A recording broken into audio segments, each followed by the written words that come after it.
सुनो बहू, अब से इस घर को तुम अपना ही घर मानोगी।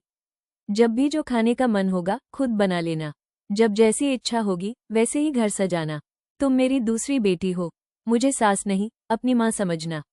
बहू माँ ओ बहू माँ। अरे बहू, तुम झींगे की भुना बना रही हो? मेरा बेटा, तुम्हारे ससुर तो झींगे की मलाइकारी के बिना खाते ही नहीं। और क्या बनाया है, जरा देखूं। अरे बहू, तुमने तो बतख का मांस भुना बना दिया। बतख का मांस मेरी बेटी को बहुत पसंद है, उसके लिए लाकर रखा था। वो आएगी तो मैं खुद पकाऊंगी। मेरे से पूछे बिना अपने मन से क्यों पकाने लगी? अब से जो भी पकाना मुझसे पूछकर ही पकाना। अरे बहू, तुमने अपने कमरे की खिड़की पर लाल पर्दे क्यों लगा दिए और ये कैसी चमचमाती लाइटें लगा दी? मेरा बेटा ये सब बिल्कुल पसंद नहीं करता। तुम सारा दिन घर के बाहर ही रहती हो।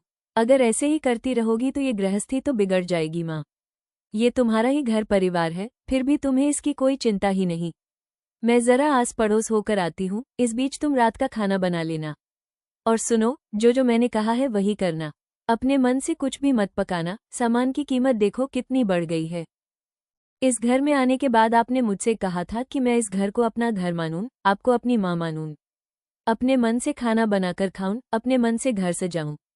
लेकिन जब मैं अपनी पसंद का कुछ पकाती हूँ तो आपको दिक्कत होती है, जब मैं अपना कमरा अपने मन से सजाती हूँ तब भी आपको परेशानी होती है। मैं कहीं बाहर चली जाऊं तो भी आपकी समस्या हो जाती है। असल में क्या है माँ, सास कभी माँ नहीं बन पाती।